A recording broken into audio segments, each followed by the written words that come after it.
புதுசாக ஒரு party order கொடுத்துருக்காரு. கொஞ்சம் புது ஒர்க்கர்ஸோட தேவையும் இருக்கு. இந்த கேஷை பேங்க்ல டெபாசிட் பண்ணிடு. பேங்க்ல போடுறது தான் நல்லது. ஆனால் வேலையை மட்டும் முடிச்சிருங்க. உனக்கு என்ன தேவைன்னு சொல்லு, அதை நாங்கள் தரோம்.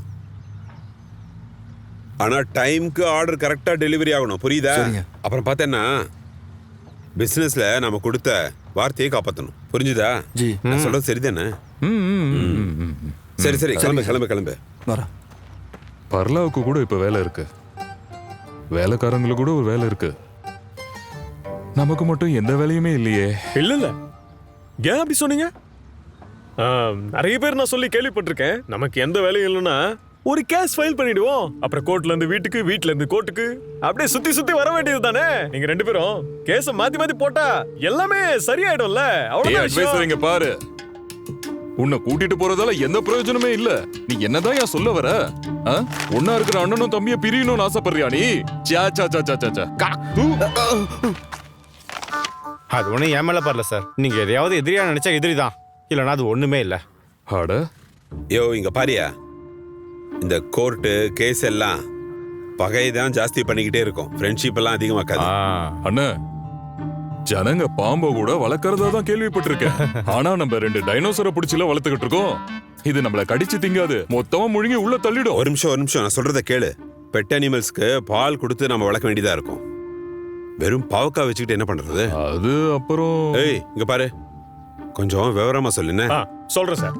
நாங்க என்ன சொல்றோம்னா, நீங்க அண்ணன் தம்பி 2 பேரும் கோர்ட்டு கேஸ்னு ஒரு கேம் விளையாடினா மட்டும் போதும், அவ்வளவுதான் விஷயம். சும்மா விளையாட்டுக்கு தான். இதுக்காக 2 லாயர்ஸ் எடுத்தா மட்டும் போதும். இதுல அந்த பணத்தை நம்ம நல்லா செலவு பண்ணலாம்ல.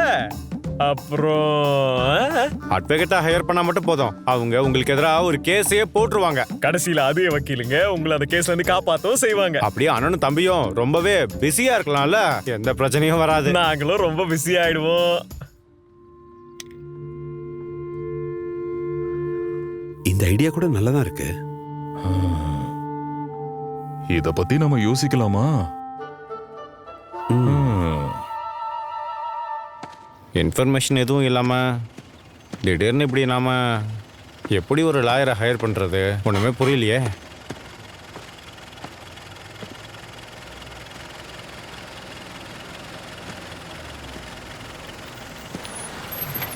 வாங்க சார். வணக்கம் சார். வணக்கம் சார். நீங்கள் காலையிலே கிளம்பி போயிட்டீங்களே, நான் உங்களை பார்த்து ஒரு குட் மார்னிங் சொல்லலான்னு நினைக்கும் போது நான் இவ்வளோ நேரம் வெயிட் பண்ணுறேன். நீங்களாம் எங்கே போனீங்கன்னு எனக்கு ஒன்றும் புரியல சார். நீ நல்லா தூங்குறத பார்த்தேன். வாழ்க்கையில சந்தோஷப்பட 2 விஷயங்கள் இருக்கு, தூங்குறது, டாய்லெட் போறது. அதுல ஒரு விஷயத்துல பிஸியா இருந்துட்ட, அதனால நாங்க கிளம்பி போயிட்டோம். எங்களுக்கு 3 விஷயம் இருக்கு. முதல்ல சாப்பிடணும், அப்புறம் தூங்கணும், அப்புறம் பாத்ரூம் போகணும் சார். இவ்வளோ விஷயம் இருக்கு சார். சார், இப்போ பதில் சொல்லணும்னா அது நெகட்டிவாக போயிடும்ல. ஆமாம், இப்போ நீங்கள் எங்கே போகிறீங்க? நான் அண்ணன் கூட ஒரு டிஸ்கஷனுக்கு போக போறேன். அண்ணன் கூடவா? அப்போ நீங்கள் என்ன எஸ் எல்லாம் சொல்ல அனுமதிக்க மாட்டீங்களா? ஆமாம் சார், இது என்ன அந்த அளவுக்கு முக்கியமான மீட்டிங்கா? சத்தியமாக சொல்கிறேன், என்னால் எந்த பிரச்சனையும் வராது சார். அப்படின்னா நானும் உங்கள் கூடவே வந்துட்டுமா சார்? உங்களோட முடிவை சொல்லுங்கள் சார். அது வந்து நீங்க சொன்ன அந்த மங்கி பிஸ்னஸ் ஆரம்பிக்கலாம்னு முடிவு பண்ணியிருக்கோம். ஆனால் நீங்கள் ஒன்றும் மங்கி இல்லையா சார்? அப்புறம் எதுக்காக எங்ககிட்ட அப்படி ஒரு அட்வைஸை வாங்கினீங்க? அதை நான் சொல்லலை, எங்கள் அண்ணன் தான் சொன்னார். அண்ணன் ஒரு வார்த்தை சொன்னால் நான் அதை மீற மாட்டேன். அதுவும் சரிதான் சார். உங்களுக்குள்ள இருக்கிற அந்த மரியாதையும் அன்பும் இதெல்லாம் பார்க்கும்போது நான் பல சமயம் சந்தோஷப்பட்டிருக்கிறேன், ஆச்சரியப்பட்டிருக்கேன் சார். சொந்த அப்பாவுக்கும் பிள்ளைக்கும் கூட ஜென்ரேஷன் கேப்னு ஒரு விஷயம் வந்துடுதுல. என்ன பேச வேண்டாமா? வேண்டாம், 2 லாயர்ஸை கூட்டிட்டு வா, நமக்கு ஒரு மீட்டிங் இருக்கு. ஆனால் நல்ல லாயர்ஸாக இருக்கணும். நல்ல வைக்கலாவா? உடனே கண்டுபிடிச்சலாம். சொல்லுங்க சார். அப்படின்னா நல்ல தரமான 2 வக்கீல் வேணும். நல்ல தரமான 2 வக்கீல்.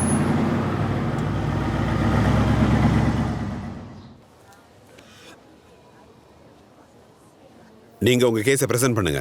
Yes sir. Respecter your honour. இந்த காலத்து கிரைம் ஹிஸ்டரியில நிறைய மோசமான கிரிமினல்ஸ் மர்டர் கன்வெக்ஷன்ல இருந்து எஸ்கேப் ஆயிருக்காங்க. அதுவும் இதே கோர்ட்ல வச்சுதான். அதுக்கான லேட்டஸ்ட் ஸ்ட்ராட்டஜி எல்லாம் உங்களுக்கு நல்லாவே தெரிஞ்சிருக்கும். ஒரு கொடூரமான விஷப்பாம்பு மாதிரி இந்த விஷயத்துல அந்த 2 பாம்புகளும் இதுல இருந்து தப்பிக்கவே கூடாது. சட்டத்தோட வலையில மாட்டிக்கிட்டு முழிக்கணும். யுவர் ஆனர், அது விஷயம் அந்த அளவுக்கு கிளியரா இல்லை. கேஸை டீல் பண்ணும் போது பாயிண்ட்ஸை சொல்லி தான் ஆகணும். மனுஷனா இருக்கிற கிளைண்ட்ஸ் எப்படி பாம்பா மாறுவாங்க? அவங்க எப்படி இவங்களை விஷப்பாம்புன்னு சொல்றாங்க? எனக்கு எதிரில் நின்னு வாதாடுறவரு ஃபேமஸ் லாயரா என்ன? இப்பெல்லாம் கோர்ட்டுக்கு வரும்போது ரெலவென்ட் பேப்பர்ஸ் எல்லாம் நீங்க படிக்காம தான் வரீங்களா? அதுக்கு இப்ப நான் என்ன சொல்றது? ரொம்ப கஷ்டம், ரொம்ப கஷ்டம். Silent please. ஏராளமான மக்கள் எழுதி வச்ச பேப்பரை சுருட்டி வச்சிருப்பாங்க. மத்தவங்க அதை வேறு கடலைக்கு தான் யூஸ் பண்றாங்க. ஒவ்வொரு கேஸோட விஷயத்திலையும் சொல் முகமது பிரபரவன் அவசியமே இல்லாத சில கட்டுக்கதைகளை சொல்லி இந்த கேஸ வேற விதமா டைவர்ட் பண்ண பாக்குறாங்க. போதும். நல்ல பாயிண்ட் இது. மதிப்பிற்குரிய கோர்ட்டுக்கு மிலா மறுபடியும் வலது காலால கிக் பண்ணிருக்க அப்படின்னா ரொம்ப கஷ்டம். அதுவும் வலது கால் இல்லைன்னா. தயவு செஞ்சு உங்க வலது காலை கொஞ்சம் காட்டுங்க.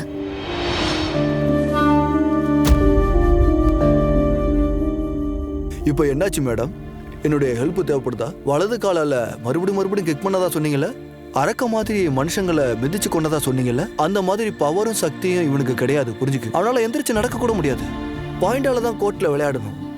சும்மா ஏதாவது கட்டுக்கதை சொல்லி கோர்ட்டோட டைமை வீணடிக்க கூடாது, புரியுதா உங்களுக்கு? அப்படி செய்யக்கூடாது. That's all your honour. இந்த கேஸோட அடுத்த ஹியரிங் 14th ஆகஸ்ட். அது என்னன்னு தெரியுமா மேடம்? சார், மேடம், புலியும் எருமையும் ஒரே குளத்துல வந்து தண்ணி குடிக்காது, ஆனா ஒரே கப்புல வந்து டீ குடிக்கும். வாழ்க்கையிலயும் வாழ்ற விதத்திலயும் நிறைய வித்தியாசம் இருக்கு. புரண்டு வாழ்க்கையை எப்படியாவது ஓட்டலான்னு நினைக்கிறது அது உண்மையிலே பார்த்தா ரொம்ப பெரிய போராட்டம் தான். நீங்க இப்ப ஒரு வார்த்தை சொன்னீங்களே, அது 100க்கு 100 உண்மையான பாயிண்ட் சார். நிஜமாவே கலக்கிட்டீங்க சார். நாங்க இப்படி ஷார்ப்பா இருக்கிறதுனால எங்களை தேடி இப்படி பவர்ஃபுல்லான கேசஸ்லாம் வருது. நீங்க ரெண்டு பேரும் ரொம்ப நல்ல லாயர்ஸ் ஆச்சே. அப்படின்னா சும்மா ரொம்ப தூரத்துல இருக்க ஆளுங்களுக்கு கூட தெரியும், அவங்க எல்லாம் இங்க இருந்து வந்திருக்காங்கல்ல. சொல்ல போனா நாங்க இங்க வந்தது உங்களை பார்த்து நல்லா புரிஞ்சுக்கலாம் தான். பார்த்தோம், பேசணும், புரிஞ்சுக்கிட்டோம். இப்ப நாம மாத்தி எல்லா விஷயத்தையும் பேசிக்கலாம்ல. அது ரொம்ப சந்தோஷமா இருக்கு. என்னன்னா அப்ப நம்ம கிளம்பலாமா? மறுபடியும் வருவோம், ரெகுலரா வந்துட்டே இருப்போம். அவ்வளவுதான், டென்ஷன் முடிஞ்சிடுச்சுல. இனிமே நோ டென்ஷன். இப்ப நீ போய் விளையாடு. போ. ஏய், கதவை தட்டிட்டு உள்ள வர வேண்டியதானே? இது என்னோட பிரைவேட் ரூம். அது தெரியாம அம்மா உங்களுக்காக பாயசம் செஞ்சிருக்காங்க, எடுத்துக்கோங்க. சரி, அதை அங்க வச்சுட்டு போ.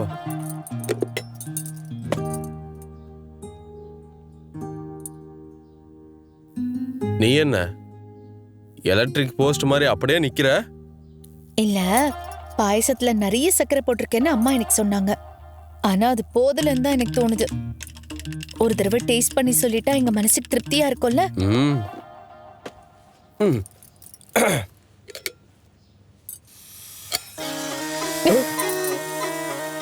என்னது இது? தயவு செஞ்சு இதை வாங்கிக்க ப்ளீஸ். நாங்க இதை எவ்வளவு கஷ்டப்பட்டு பிடிச்சிருக்கோம் தெரியுமா, உன்னை பயமுறுத்துறதுக்காக. அம்மாடியோ, நாசமா போச்சு. பாம்பு கடிச்சு மயக்கம் போட்டு விழுந்துட்டானா? யாராவது காப்பாத்துங்களேன்.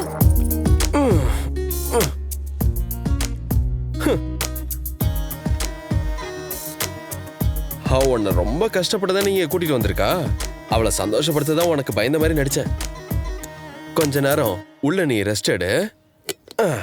உங்க எல்லாரையும் நான் இப்போ எப்படி அவுட் ஆக போறேன். இங்க பாரு, இங்க எங்களை கொடி பிடிப்பாங்க. என்ன செய்யணும் இப்போ? அவுட் போறேன். எங்க பாரு. எங்க எங்களை பிடிப்பாங்க. நான் என்ன சொல்றேன்? நாங்க இங்க தான் இருக்கோம். எங்க போய் பாப்பா. நீங்க எல்லாரும் எங்க இருக்கீங்க?